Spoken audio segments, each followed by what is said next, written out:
In 2016, he became the only medical doctor in the world silenced from talking about nutrition. He lost his teaching positions and all sorts of research was pulled from him. It was a very traumatic 4.5 years. In 2000, he was diagnosed with a very aggressive pituitary tumour, and his PET scan, which is how they diagnose cancer, lit up like a Christmas tree. He was drinking maybe 6 litres of fruit juice a day. Can you take us back to the beginning? How did we start believing that meat was bad? In 1863, when the church was formed, that's when she had her first vision on health and diet. She was told by God, if you chose to eat flesh meat, your life would shorten and you'd get disease. There was something like 50 research papers he put out between the space of 4 years that were funded by the sugar industry. Wow. That's when the mama bear came out, when I found these documents online. You've got to be kidding me. My husband's targeted for active defense by the cereal industry. Whoa.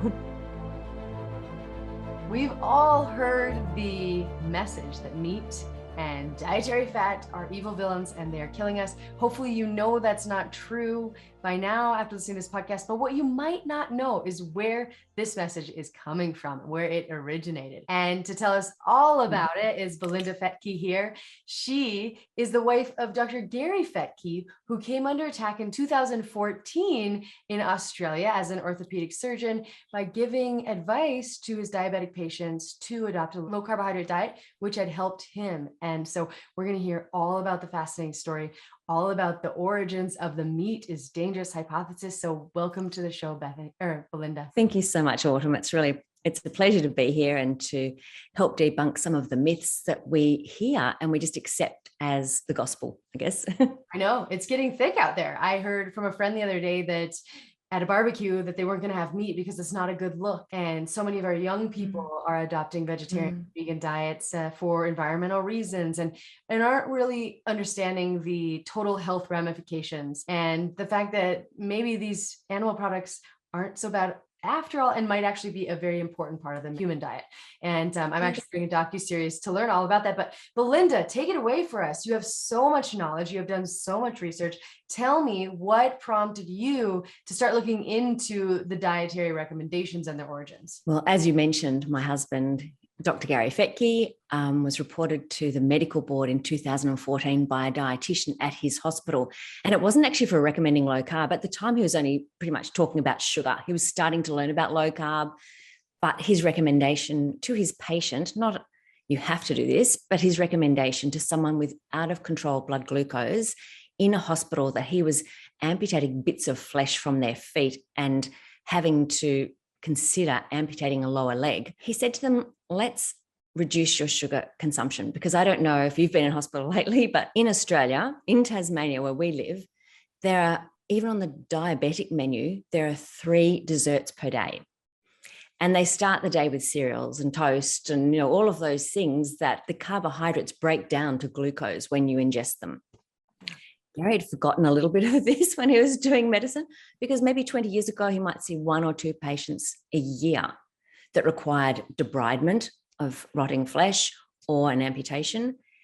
And by 2014, certainly by 2016, he was seeing someone every single week in his clinic at the hospital requiring this horrific surgery. So he just started to say, well, let's look at reducing sugar and see if we can improve your health outcomes, because antibiotics don't work on these non-healing ulcers. So the only way to potentially heal them is to keep doing dressings all the time, but it was to consider diet. Anyway, I'm not sure.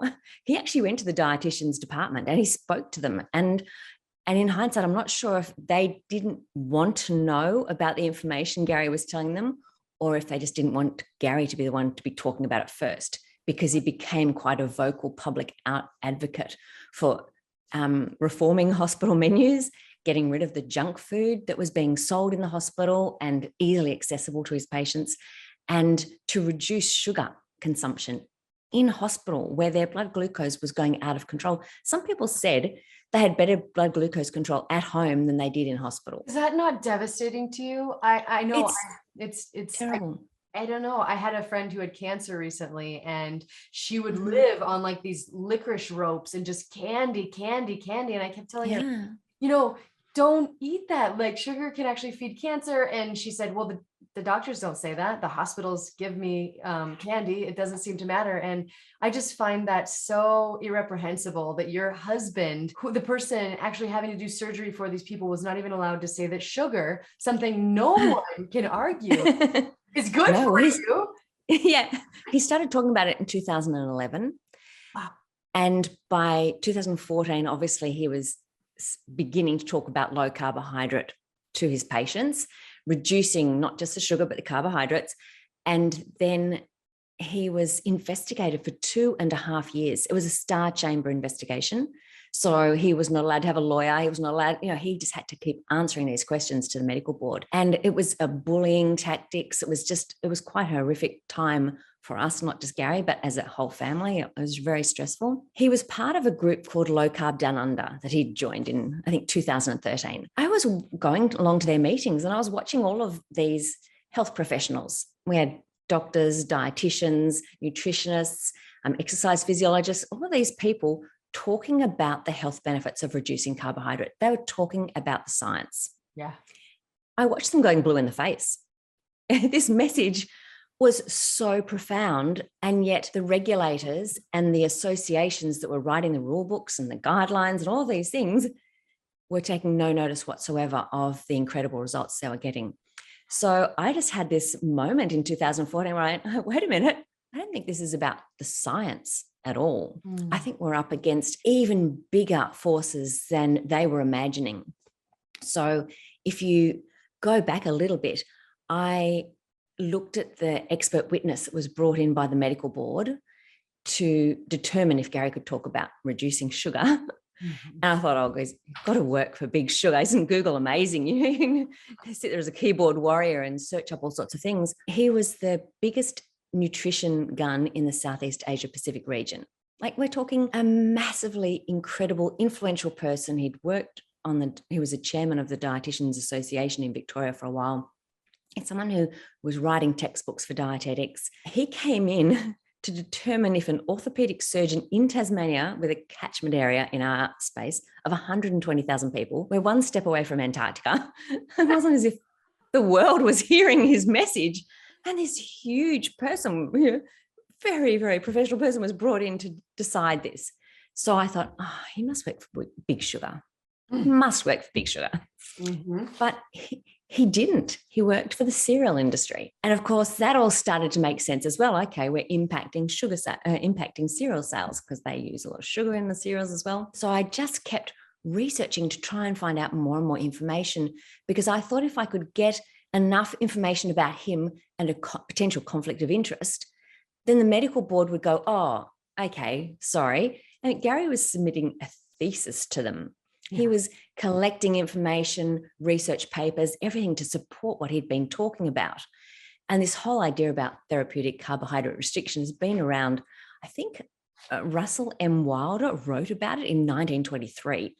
Yeah. He was using it for his patients at the Mayo Clinic before they started using it for people with epilepsy. He was using it for diabetes management. This is before insulin. He wrote a book, he wrote a textbook about it. So this is nothing new, but it's been a message that's been so submerged for so long.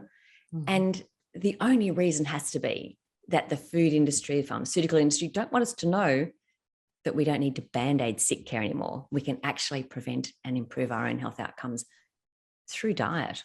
Yeah. So yeah, so that's where I started. Yes. And it snowballed. It just kept going. It was amazing. Well, I'm excited to get into the details of all that. But first, I want you to tell us the outcome. And then we're going to talk a little bit about the science, because he's not under attack anymore, right? So tell us exactly what happened. In 2016, he became the only medical doctor in the world silenced from talking about nutrition. And that was just ridiculous. So I took over his Facebook page, crossed out Gary Fetke, no fructose, went Belinda Fetke, no fructose. I'm sorry, it won't be quite as scientific anymore, but boy, oh boy, we're going to find out who's doing all this. In 2018, so 4.5 years, the National Ombudsman here in Australia, we took the case there, and she said that they couldn't overturn it. Not even in court of law could this be overturned, but they could challenge the process. So Gary's entire case went to a different state. And within a week, they decided that it was had been completely flawed. It was vexatious. It was all of these sorts of things.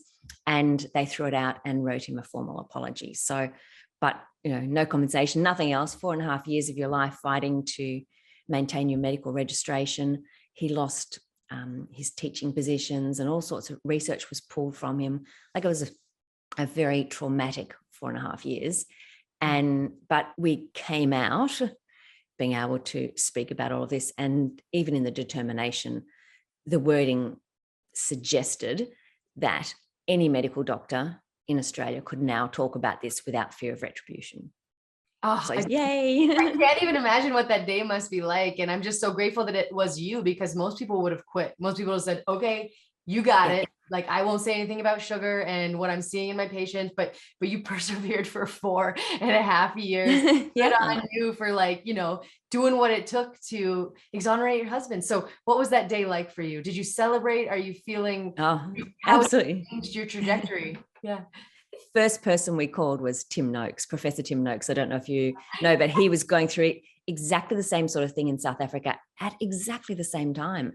Wow. And it turns out that the expert witness against Gary was good friends and had worked with the expert witness brought in South Africa. So it was so corrupt, I guess, the whole situation. So Tim had been exonerated through a public hearing not long before. And so we rang him and just said, yes, we've done it too here in Australia. We're going to fight industry and fight this, the guidelines, which have become strict rule books, and they shouldn't be. I mean, medical practitioners, health practitioners, dietitians, health coaches, everyone should be looking at their patients as individuals and seeing what improves their health. Yeah. And I think Gary and I, you said you wanted me to talk about science, but Gary and I sort of worked out between us, because he was very much into the biochemistry, physiology, anatomy. He'd studied that. Like, they were challenging an orthopedic surgeon, didn't know these things. Right. I said, I've done the same medical degree as everyone else. So if you completely look at the anatomy, physiology, pathophysiology, biochemistry, if you consider nutrition science from inside the body, we need essential proteins, essential fatty acids, essential vitamins and minerals, and we can eat non-essential carbohydrates, but they're not necessary for our health. We make all the glucose we need in our bodies. That's science, which is what the guys look up down under, what Gary was arguing for 4.5 years. I came in with nutrition science outside the body. And so I've got a diagram that we've sort of created and it all comes up. But nutrition science outside the body is influenced by cultural mores, which is, these are all fair and reasonable. So by our culture, by ethical environmental concerns, by religious ideology, which I hadn't really considered before, and incredibly by vested interests, which go beyond the food and pharmaceutical industry, but it's chemical industries, whatever else you want to go to. But specifically, I was looking in my research at Coca-Cola and cereal business here in Australia called Sanitarium. It's in Australia and New Zealand, and it's owned by the Seventh-day Adventist Church. And so I sometimes say to people, when Cereal for Brekkie came after my husband, because that was their trading name, the mama bear came out fighting, growling. And I was a fairly quiet person before all of this happened. I sort of stayed back in the shadows and was, whoa, don't you dare do this. Gary, I think you said something about it. Gary had his own health journey. In 2000, he was diagnosed with a very aggressive pituitary tumor, and his PET scan, which is how they diagnose cancer, lit up like a Christmas tree, because what they do, they inject glucose into the body. And so it shows where the cancer cells pick up glucose. Whoa. Yeah, he was a starry night. We didn't think about it at the time. Gary was just immersed, like he was flat chat, in your 30s, you're just crazy busy with work, setting up and seeing so many patients. And they said to him, look, you're going to have surgery, chemotherapy or radiotherapy, chemotherapy. And it was very advanced at the time, so we're not questioning what happened then. But if you think about in hospital, he developed a complication called diabetes insipidus, which is quite different to the sugar diabetes that we're aware of, or diabetes mellitus, and certainly very different type 1 diabetes. But it's a situation where you can't concentrate your urine. So he had to drink to maintain his fluid balance of his output. And that could be between 8 and 12 litres a day of fluid. Wow. It's improved incredibly over time with our health story, but at the time it was life-threatening for him. Mm. And the hospital dietitian suggested that he drink fruit juice because it would be much more palatable than 8 to 12 litres of water a day. And he did. And I think, like your friend, like you were talking about with your friend, I actually think the cancer cell wants sugar. The cancer cells want sugar. So I think they drive some of the behavior and this desire to eat a sugary diet when you've got cancer. Mm-hmm. You know, Gary was just, wow, he was drinking maybe 6 litres of fruit juice a day. Oh, no doubt just absolutely feeding these cancer cells when you consider what his PET scan showed. And so in 2011, when they said to him his cancer was growing again and they didn't think there was much they could do, he said, I've just got to take this into my own hands. I've got to step back here. I'm so busy looking after everyone else. I've just got to consider my own health. Yeah. And that's when he came across a book called Sweet Poison by a lawyer in Australia, David Gillespie. Does a lawyer know about sugar that I don't know? So, whoa, wait, I read this. He also was chatting at the time, not long after, to Colin Champ and Dominic D'Agostino in the US, who were considering the role that sugar plays in cancer management. He also just started to really go back and consider biochemistry and physiology and anatomy and really study these things and think, what I'm putting in my body is affecting my body. And so he determined to reduce sugar. He said, in fact, I'm not eating sugar anymore. And he was able, purely through diet, to slow down the progression of his cancer and went into remission for 8 years. Wow. He was able to come off all chemotherapy. And it's just incredible. The chemotherapy, when they did a recent scan, the chemotherapy did not pick up in those cancer cells, but glucose does. You know, it's amazing. So for him, with his specific cancer, diet works so much better than chemotherapy. And it was a miracle. And so then he started thinking, well, if it's working and doing this for me, how can I improve my patients' outcomes? They had weight-related joint issues, inflammation, and he was seeing a lot of people with complications of type 2 diabetes. So it just made sense to encourage them to reduce their sugar consumption and in turn go lower carb. So going back to where I was thinking it was the sugar and the cereal, it was low carb that he was in trouble for. But I never expected to find commercial or the church's corporate arm, Sanitarium, the Seventh-day Adventist Church's influence on our dietary and health guidelines. It's incredible that Gary wasn't only in trouble for talking about reducing sugar, carbohydrates, he was actually in trouble for talking about meat, including animal proteins and fats in the diet. Like, that came as the biggest surprise when I was doing this research. And so I think for anyone who's eating a vegan and vegetarian diet or listening to the plant-biased messaging we hear over and over, it's so important to go back to the origins of these places, to go back to what we consider health food. Yeah. Because if you think about it, it's processed food. Right. We're brainwashed to think is health food. You walk down the health food aisle in the supermarket and it's packaged, processed food. Plant-based. Plant-based. You go, when did that happen? We didn't evolve to eat processed, packaged food. So it's not our ancestral diet. And how can it possibly be called health food? And that's where my research comes in. Oh, yeah. And I'm so grateful that it was you too, because you're just, you're a little firecracker and you did what it took. Your message is so badly needed right now and for future generations. So I want you to take us back. There's never been a fully vegan culture. We've been eating meat for 2.6 million years. Some people believe it's actually responsible for why our brain has developed. We've become such social beings. So where are these origins? Can you take us back to the beginning? How did we start believing that meat was bad? Well, in 500 BC, there seems to have been a vegetarian movement heading towards veganism, but not quite. within India and into Greece. So we had Buddha and Pythagoras sort of discussing it. It was for self-purification. It was for non-violence. It was all sorts of things, but it wasn't just against animals and eating animals. I also believe in some of the areas there probably weren't enough animals for everyone to be eating. They relied on the milk and the butters and the ghee and all the other things that they could get from animals. At that time, so vitamin B12 is an essential vitamin in our body. We cannot live without it. And the only place it comes from is from animal proteins and fats. So if you take 500 BC, we did not have synthetic supplements at that time. And in fact, even now, most of the world's population cannot afford or have access to synthetic supplementation.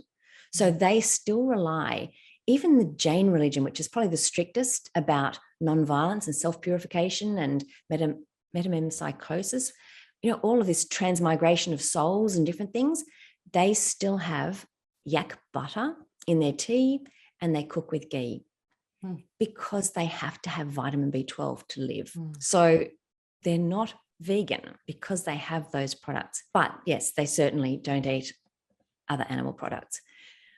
Western vegetarianism, on the other hand, began in the 1800s, and it stemmed from this temperance health movement that was coming about with influences from the East. But these people truly believed that eating flesh meat caused people to masturbate.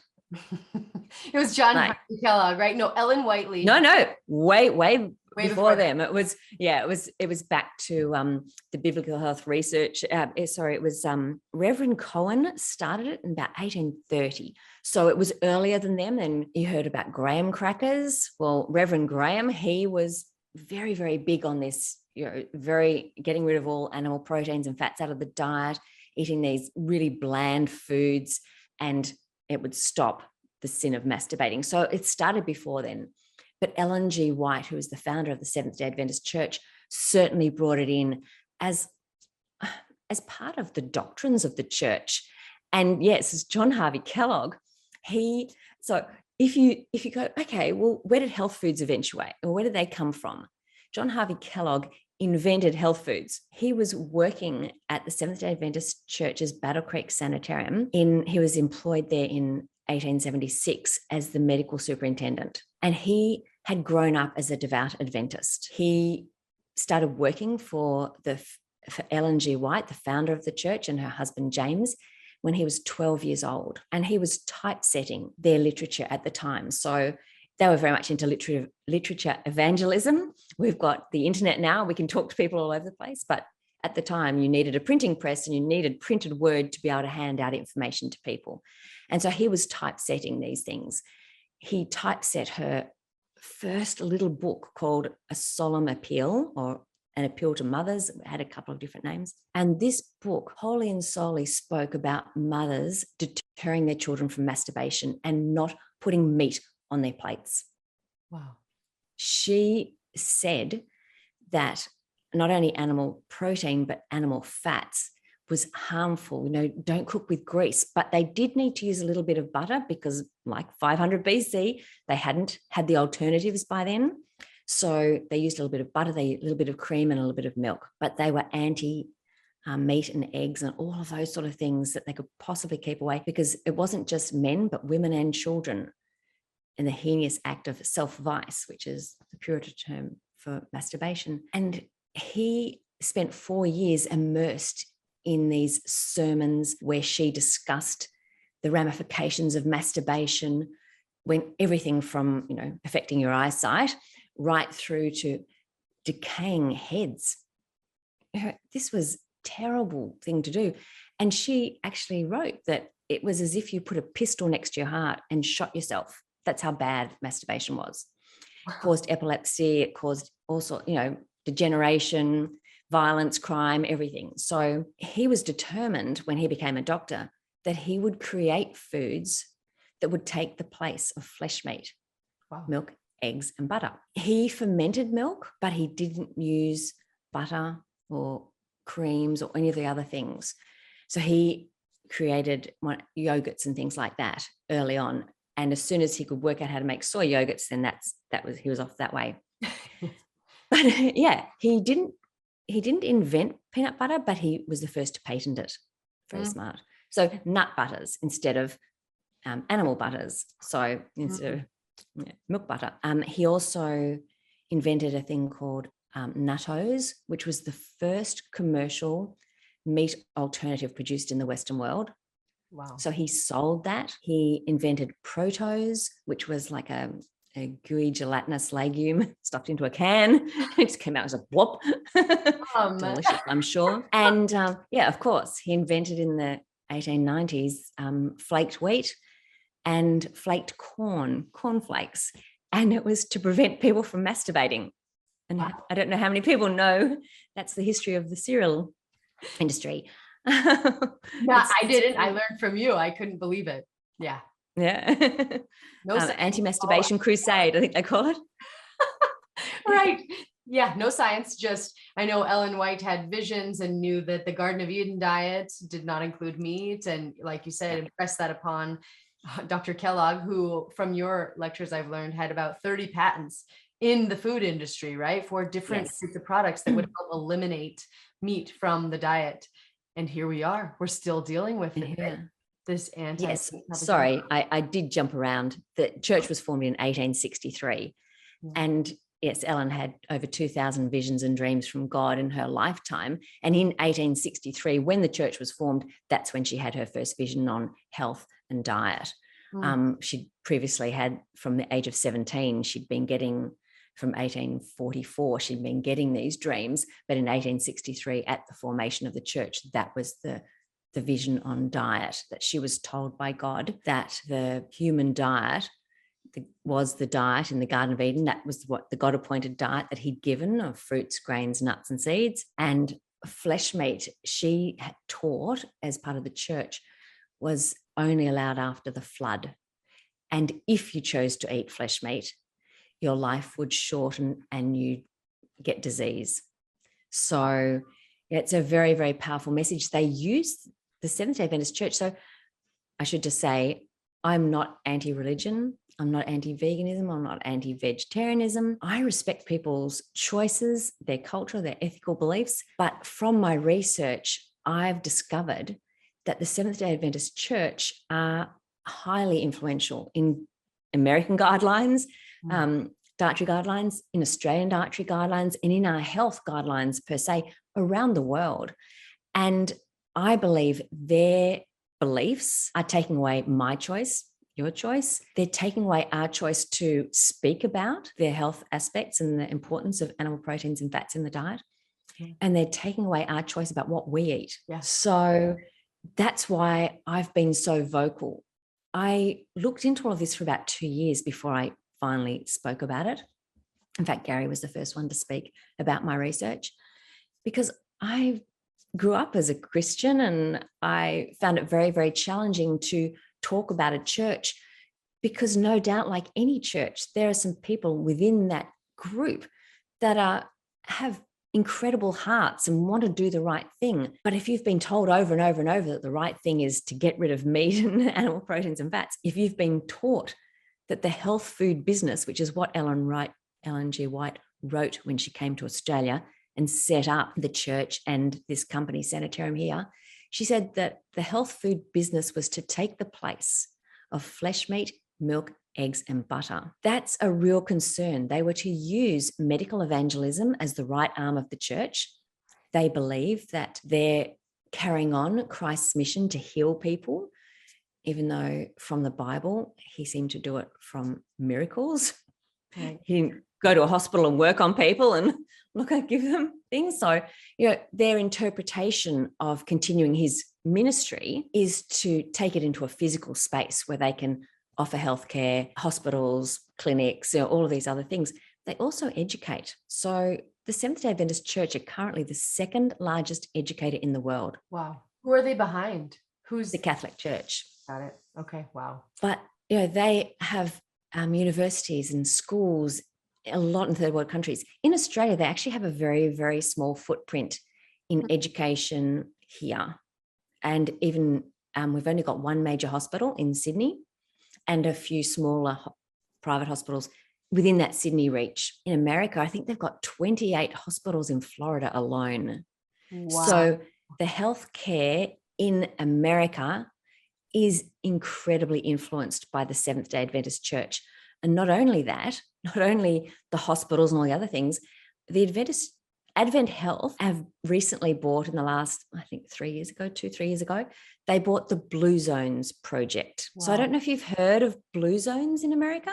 Yeah. I think there's something like 52 cities that the Blue Zones have started working in. Well, Advent Health have bought it, and now they're going into these cities. And part of the concept is that you have to have the mayor on board. You have to have at least 5 to 7 influential business people. You need to have the schools on board, restaurants, cafes, shops, as many as you can, and other churches. And churches, because they don't necessarily state that it's a religious thing so much. And you have to have them on board with reducing animal proteins and fats, getting rid of meat out of the diet. And it's about becoming healthy, longevity, this whole concept of Blue Zones. When Dan Buttner studied it with the National Geographic 10 or more years ago, he brought it out, but he seems to have forgotten that a lot of these places that had longevity that he discovered around the world, including Loma Linda, which was the Seventh-day Adventist hub in America, in California. But these other places, if you go back to their ancestral diet, they ate fish, they ate pork, they used the lard from pork, all of these things. Sure, they grew crops and they did other things, but over time, this messaging has become quite twisted. If you look at Weston A. Price's work, and certainly Sally Fallon, the work she's done since is discovering these ancestral diets in the Blue Zones. Mm-hmm. And when you look at the commercial Blue Zones package, it says there's a plant slant, trying to get rid of all recognition that meat, fish, lard had anything to do with their diets, which is crazy, especially when you look at some of the places they're so remote, they would have had to have relied on what they could raise. So it's very concerning that they've bought the Blue Zones project. I suggest you look that up as well, because that will be influencing a lot of policy in smaller areas, and they're planning to grow it. And hopefully America becomes a blue zone, the whole of America. So good luck with that. Yeah. Thank you for putting that on our radar. I just did the docuseries and we talked about the Okinawans and them eating pork. And there was actually a study showing that ones who ate more animal protein actually had less injury or more physical strength. I couldn't remember quite the outcome, and then we have the Mediterranean diet, right? That's always included. It is one of the most healthful diets and no one can really argue. But like you're saying, this is ideology, not science-based fact or historical fact. This is and even the Mediterranean diet's been coerced. The Mediterranean diet, if you hear it now from a dietitian, it includes a tiny, tiny, tiny bit of meat and fish. It includes fish, but doesn't include, it's olive oil. But you go, well, actually, even in the Mediterranean, they used other things as well. Ellen was a big promoter of olive oil because it was a fruit. So if you go back and look at a lot of her work, she was a very big promoter of olive oil. And so I think that's fascinating too, that a lot of the research that's come out of the Seventh-day Adventist Church, and I say that, you've got a guy who's very influential called Joan Sabat. He was on the 2020 US Dietary Guidelines Committee and influencing. I've seen his name in the previous 2 versions as behind the scenes. So he's a devout Adventist and has done so much research paid for. And Nina Teicholz has done an incredible expose on the 95% of the people on that US 2020 dietary guidelines were conflicted by industry, and he is included in that. I think there's 10 industries that he works for, but he promotes olive oil and nuts.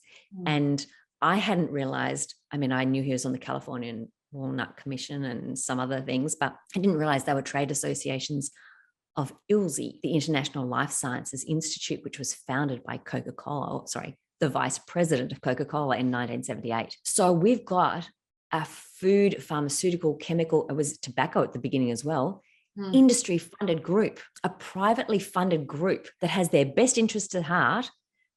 They have got this trade association of the Californian Walnut Commission. So, they've got a far reach. And so the Seventh-day Adventist Church don't just have their own beliefs, but they have been, from my research, working with, they've created a symbiotic relationship with Coca-Cola. Yeah. And this symbiotic relationship, if you look at their public health messaging, and this is some of the reason why I think it's occurred, at Coca-Cola, their public health message is to minimize the harms of sugar.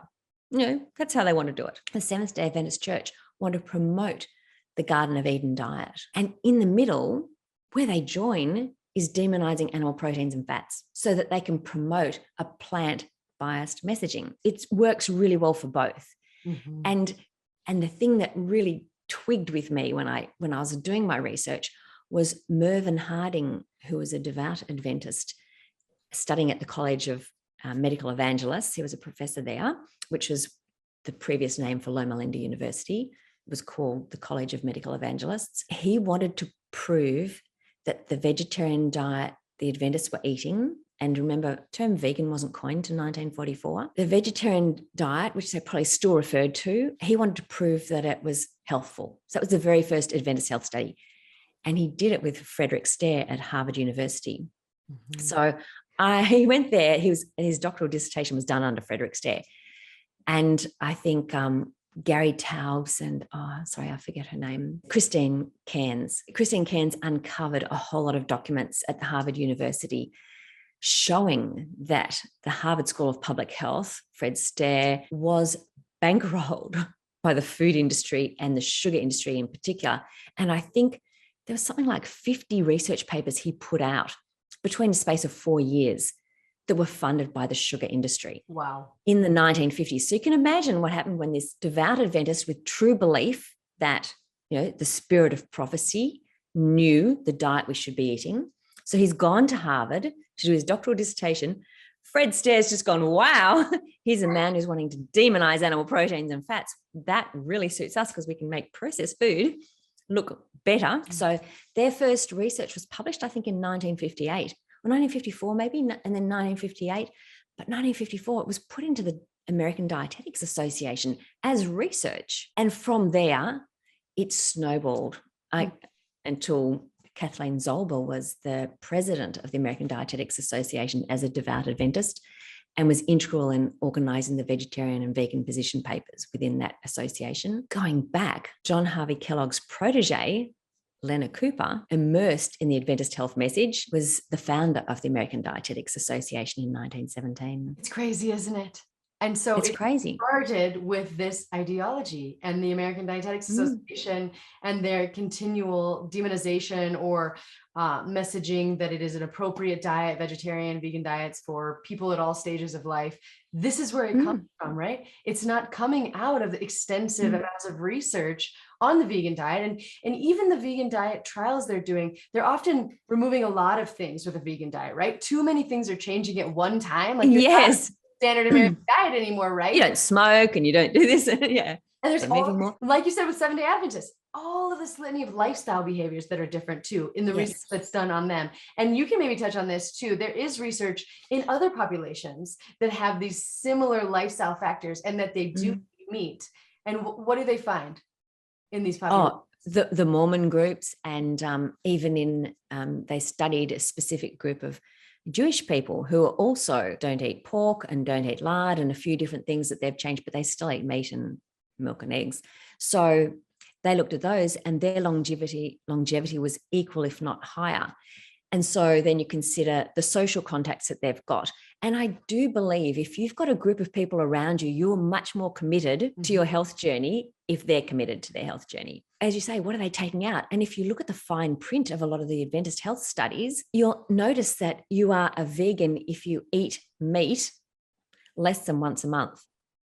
That's not vegan. So it's not vegan, but that's how a lot of the Seventh-day Adventist Church people stay healthy enough because they get just enough vitamin B12 to keep them healthy. But then they put out their research saying being a vegan is healthy. And the general public don't know, especially young people who are doing it for ethical and environmental reasons, they don't know that you need that vitamin B12 from animal proteins and fats. On the Adventist Health Ministries, when I was doing my research, back in 2016 and in 2018, they stated on their website how important vitamin B12 was, and you can only get it from animal proteins and fats. They went on to question themselves and say, well, if that is the essential vitamin we need in our diet, why have we been told that the Garden of Eden diet is the God-appointed diet for man? They actually put it on their website and asked themselves that question.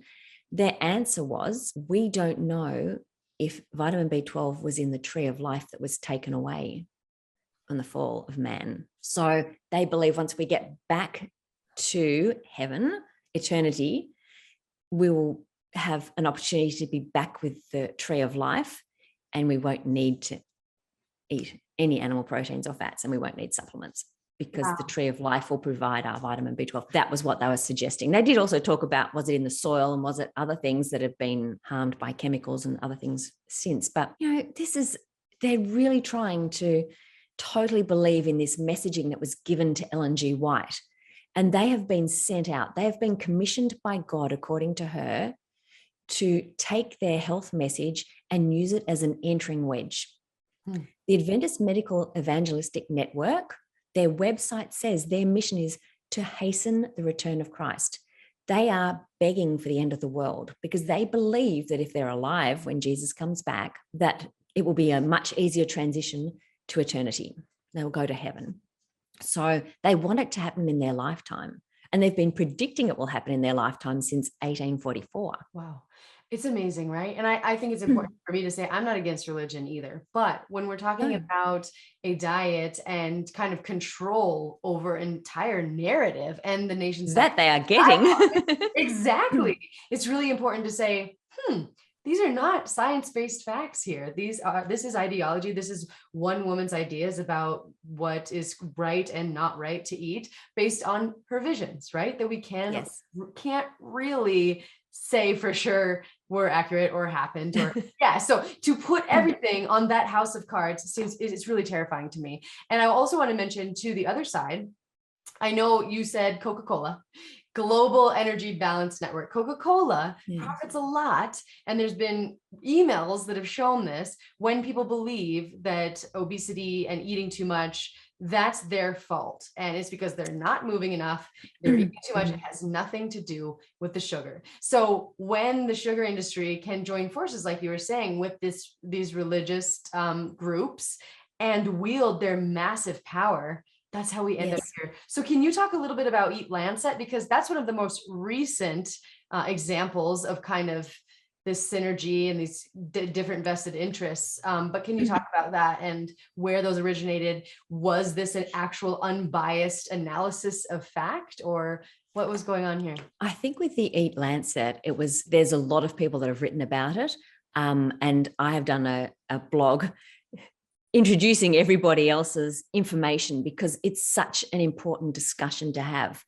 But the EAT-Lancet Commission decided that we only needed to eat a piece of meat this big, I think, each week. But it was meant to become a global diet. They hadn't considered, Georgia Eade, Nina Teicholz. There's a guy in Australia called Marty Kendall. He did an optimizing nutrition blog post on it, and he broke it down as for nutrient density. And the amounts that they were recommending for people did not sustain menstruating women, pregnancy, adolescence, it was, and the aged, let alone the health of the general population. So I think it's very, very concerning when a billionairess decides that she'll do a pinky promise with the CEO of Victorian Health here in Australia, a pinky promise when he was working for her. And so they did a pinky promise about going vegan for a month to try it. And here they are advocating and paying for a group of scientists that weren't really involved in nutrition except for Walter Willett. And he has been very pro-plant biased researcher for a very, very long time. So what resulted was a debacle, I think, looking back at all the different things. I've spent a lot more time looking at Coca-Cola, the Global Energy Balance Network, which they began in 2013, 2014, that was found out to be very corrupt. Well, it sounded like a whole lot of scientists had gotten together to support the energy balance movement, calories in, calories out. And as you say, it's people's fault if they eat that food and they're not exercising enough, and that's how you get fat. But interestingly, they joined up with lifestyle medicine. So the Global Energy Balance Network were doing a conference with the American College of Lifestyle Medicine, and Coca-Cola was sponsoring the events, and that just rang bells. So take a step back. This expert witness that was brought in Gary's determination, not only did he work for Sanitarium, owned by the Seventh-day Adventist Church, and had as far back as 2000 that I can go on the archive machine, the web machine, his wife works for Ilse, still does.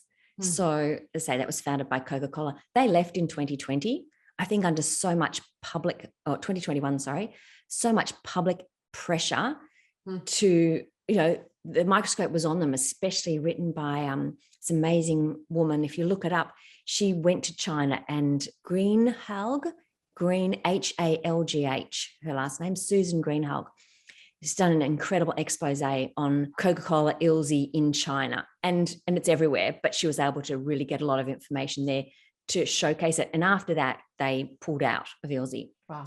Global Energy Balance Network was shut down in 2015, again being found out to be so Coca-Cola funded and driven.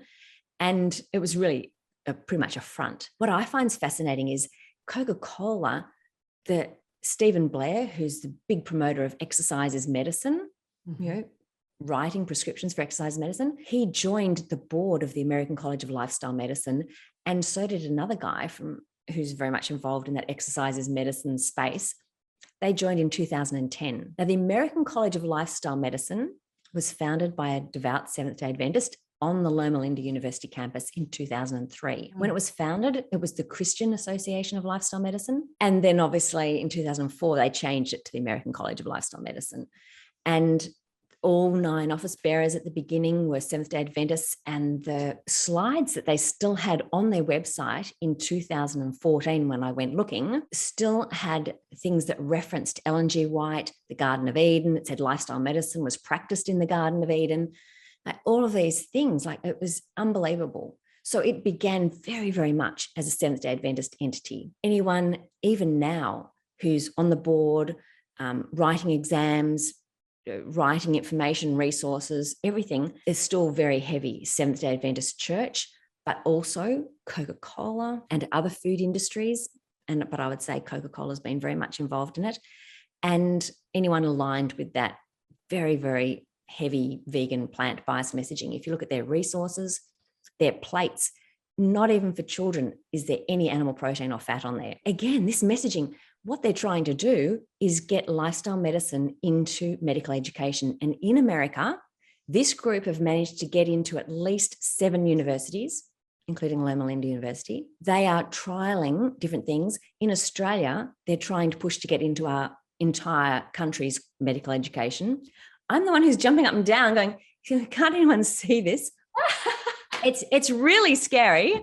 Yeah. A few people listen, but we've even had doctors who've heard my talks then go and speak at a lifestyle medicine event, thinking that they can sway people to understand the importance of low carbohydrate within that space. But in my mind, they're just taking people to the lifestyle medicine education, and they will be converted. It doesn't matter what you believe. If you go in and you start listening to some of these people, they are very, very persuasive. They run, if you look at the board review manual written by the founder of the American College of Lifestyle Medicine, still, that's the board review manual, the exam writers, and it's just this, I say, our doctors were taught in the 80s to fear fat, fear cholesterol, fear fat. They were taught this, it's embedded in their medical education. I'm really concerned the next generation of medical education is not only fearing fat, but fearing animal protein, fearing meat, but don't worry, they can have a side of Coke. It's this Garden of Eden diet with a side of Coke that is being pushed at the highest level of medical education. And once our doctors teach that to their patients, it just becomes a generational education of, it's very, very concerning. And so, this is why I still keep talking about all of this, because it has to you have to understand this is where it's coming from. You need to look. In Australia, Sanitarium own a program called the CHIP program. Yeah. So this is the church's food department own CHIP, and it's the Complete Health Improvement Program run as a corporate wellness program in America and in Australia and New Zealand, but they're extending it beyond there. But it's a very big program. I think Vanderbilt University, Cummins, Inc., they're major areas that have had this CHIP program go into it. Interestingly, since I've been going on and on about CHIP and putting it in all of my talks, talking about the slide that I found, that even though the website said it's not a mandate for vegan or vegetarianism, the slide that I found said, if you want to avoid the worst health outcomes, avoid stimulants. And at the very top of the list was meat, eggs, and dairy. Wow. Before tobacco, alcohol, and caffeine. Meat, eggs, and dairy were the top. This is a slide from the CHIP program. In America, I think because I've just gone on and on and on about it, they've changed the name to Pivio Health in the last couple of months. So it's been rebranded.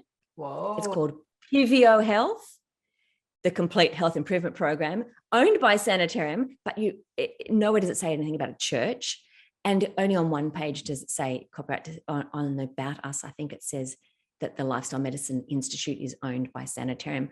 But who would know what Sanitarium is in America? That sounds healthy. So just letting you know, owned by a food industry in Australia, owned by the church, running in America.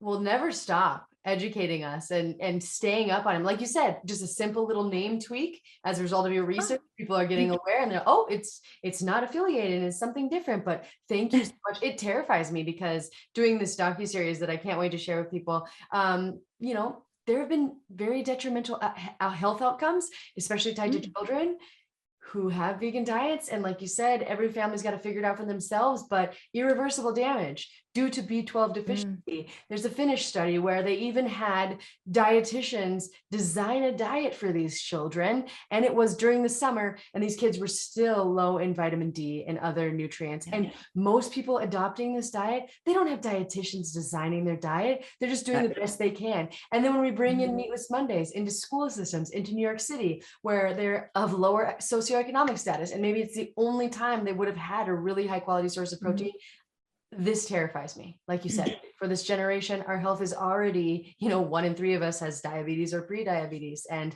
a lot of us are nutrient deficient, up to 30%. It depends on the nutrient, we are up against a lot of very real and underappreciated health challenges. And this message is not helping. So Belinda, you are amazing. Can you tell us, what do we do to turn this around? How can we help on a personal level to stop? I think it's about just making that personal choice and an educated choice. And at the moment, our education is totally biased and corrupt. Yeah. So, and I'm talking, not just church, I'm talking vested interests, the pharmaceutical industry do not want people to get better from type 2 diabetes because, I think more insulin is used for type 2 diabetes than type 1 diabetes these days. So it's criminal. But anyway, I think making those choices, seeing what works for you. Gary uses a continuous glucose monitor on a lot of his patients, which just shows you exactly what happens to your blood glucose levels. The science can't lie. So, but again, we've spoken to government here. They're actually going to introduce reduced costs for continuous glucose monitors for type 1 diabetes, which is fantastic because a lot of kids, really struggle, but they won't do it for type 2 diabetes. No way. They really want resisting it. And I think if people see what they eat and what happens to their blood glucose, what greater message is that of how to change? But just big question. I think we've started to just accept the rule books, especially doctors and dietitians and nutritionists who are educated. Their regulatory bodies, their accreditation bodies, their educating bodies are influenced by vested interests and ideology. And we have to just start challenging that. Absolutely. When I do my ads for our company and they see I'm a holistic nutritionist, they're always, she's not a dietitian. Well, she's not a dietitian. Know that I chose my program. I'm just about to finish my doctorate now because it is not a dietetics program, because I know that I'm not going to have my education sponsored by companies. And when I go to the conferences, it's not going to be sponsored by companies who are interested in promoting processed foods and making sure that we're eating enough cereals. And some of your other research has uncovered that I think there was a cereal company noticing that low carb and paleo diets were cutting into their sales. And so they were, again, making recommendations and getting dietitians out there to promote cereal. The cereal group, the Australian Breakfast Cereal Manufacturers Forum, traded as Cereal for Brekkie. That was their hashtag, Cereal for Brekkie.